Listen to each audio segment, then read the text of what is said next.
4.2. So now we're going to look at logarithms. So logarithms are inverses of an exponential function. Okay, so anything with a logarithm can also be rewritten as an exponent. Okay, and I like to use this little acronym I made up here.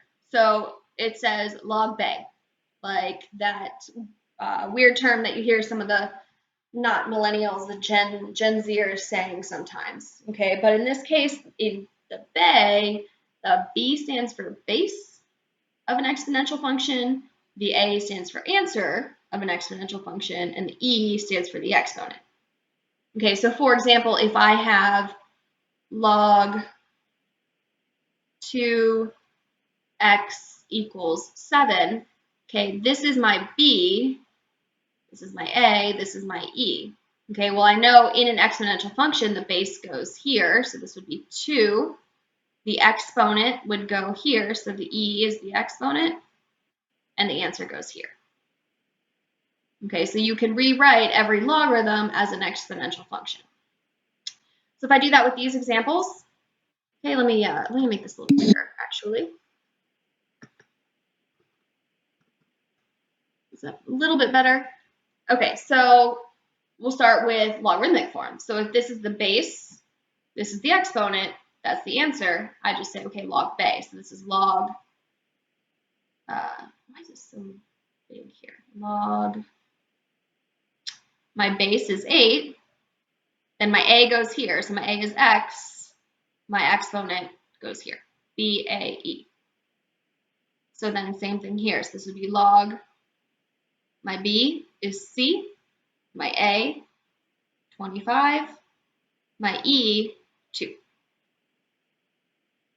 So this is my base, this is my exponent, this is my answer. So log, my base is 4, my answer is 81, my exponent, y. Okay, then this one here, the whole base is x minus 2, so this would just be a log x minus 2, then my answer is y, and then my exponent is 5. And then notice with the log, it is subscripted, so it is below the normal way you would write the function. Just like an exponent is raised, this is subscripted. So it's like if this were the line of a piece of paper, the 4 and the 81, or sorry, the log and the 81 are in the normal part of the line, and then the 4 is like underneath the line. Okay, and then we can take the logarithm and we can move that to exponential form. Okay, so this is my answer. Notice my answer is on the other side here. Okay, so this is log 2, so my base is 2. My answer is 3. My exponent is x. Okay, this is log B is my base. Then it gives me my answer, 64, and my exponent is 3. And we're not actually evaluating these yet. We're going to do that down here. And then here, let's see, my base is E. My answer is 5. My exponent is y. Okay, then here my base is x. My answer right here is 11.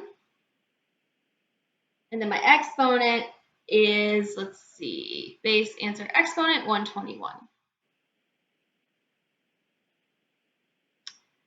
And then we can use these to actually evaluate some problems. So if I look at these guys, let's do these. So we've got my base here is 196.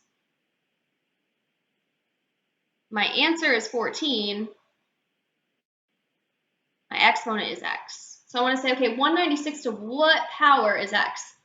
Well, I do know this, or I should know this, right? 14 squared is 196. So that's the opposite here, though. But that means that if 14 squared is 196, then isn't the square root of 196 14? Right?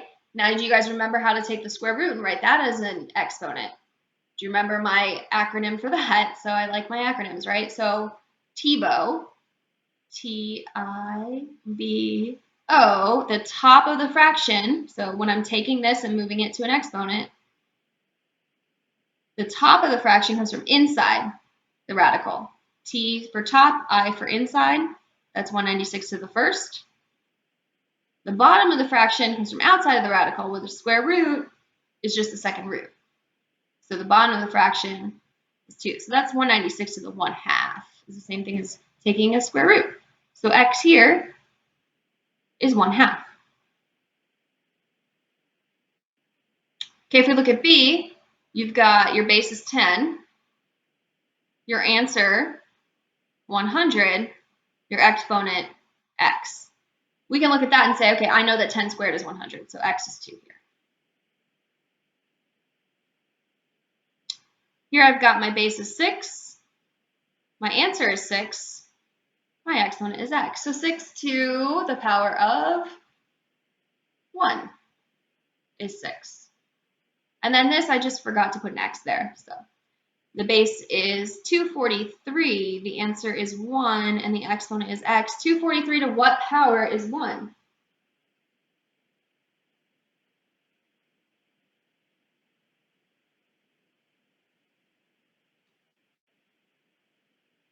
Waiting. Anything to what power is 1?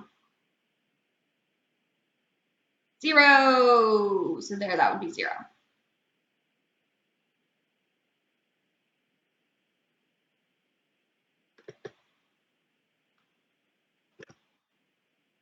All right, so some general properties for you guys. So you definitely want to print this out so you guys can have some of these. All right, so anytime, just like in our last example, you had a base here, and then your answer is 1. If you're anything here, that's going to be 0. Okay, anytime your answer is 1, it's 0 because anything to the 0 power is 1. The base and the answer are equal to each other. We had that example too with the 6 and the 6. Then your answer is 1. 6 to the first power was 6. Okay, this one here, the base and the base are equal to each other, but then you have an x here, and we're going to do examples with these, so don't worry about it. These kind of take a role where they cancel each other out. So it's just x equals x for that one. And then same thing here, if you have b that's raised to this power here, the b log b cancel each other out, as long as the base here and this base here are equal to each other. Common logarithms, okay? This button in your calculator that says log is a common logarithm, okay? The common logarithm has a base of 10. So common logarithm is log base 10, or the button in your calculator. Now, if you have the TI-84 or above, when you hit log, it's going to give you a subscript, so then you can enter your subscript in. So if it says log 1, like that in your calculator, and you're trying to do that with the TI-84, you have to put the subscript 10 in to give you the common logarithm. So common logarithm is the logarithm with the base 10. Okay, so this just says log 1 is 0, log 10 is 1, log 10 to the x is x, 10 log x is x, okay, because that's just saying that these have that understood base of 10 here. So it's just the same rule here. The 10 and the 10 are equal. The 10 and the 10 here are equal. Now, same properties here. Now when you look at a natural logarithm. So a log with a base of e is the same thing as this in your calculator, ln. So ln stands for natural logarithm. I do not know why it is reversed. I don't know why it's NL. Maybe because they want the L and the log, I don't know, log natural, something like that. But ln is natural logarithm. That's log with a base of e. So ln1 is the same thing as log e1, which would then be 0. Okay, so anytime you have that ln, it's the same thing as natural log in your calculator. And that is that button here. So you've got log, and then you've got ln. Notice that log, okay, common log, the inverse button of that is 10 to the x. Notice that in ln, the inverse button is e. Okay, logarithms and exponents are inverses of each other. the natural logarithm, and E are inverses of each other. Okay, and you'll understand that a lot more when we start doing calculations with them. The graphs of logarithms,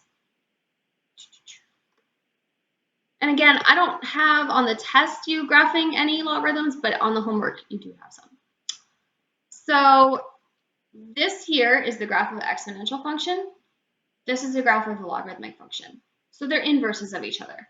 They're inverses of each other with respect to this line here, which is just the line y equals x.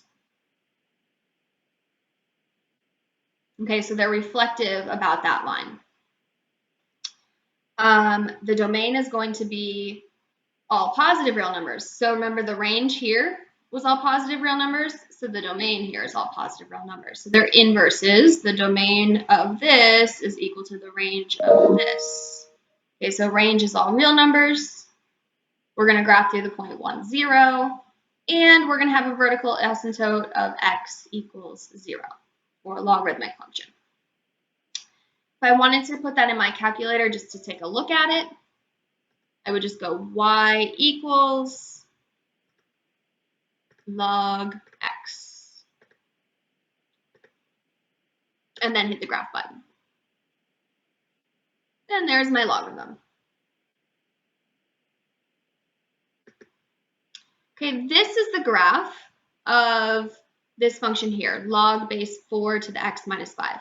Now, if you have a TI-84 or above, this is easy to graph because the 4, you can go ahead and enter that in.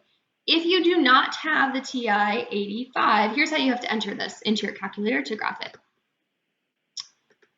You have to do like this. You go log and then x minus 5. Close the parentheses, divided by, and then log 4, so for the base. And we call that the change of base formula, and that would be how you evaluate it using this calculator. Again, if you have the 84 and it already does the subscript, you don't need to do that. But there's the graph. Okay, and then here's the graph zoomed in, what you can look at. It has a vertical asymptote of x equals 5 because we're shifting, remember your transformations of functions, you're shifting to the right 5. The cool thing about the domain, it's really easy to find. All you're going to do is take whatever's in parentheses with your logarithm, and you're just going to go greater than 0, and then solve it. So add 5, you're going to get x is greater than 5, and that's the domain of this function. So then if you were to write that in interval notation, 5 to infinity.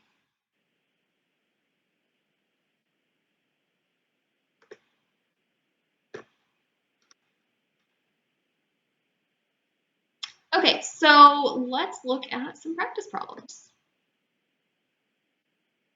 Okay, so there's 6 practice problems on here. Let me zoom out a little bit so you can see some of them. That's very small. Hold on a second. Whoops.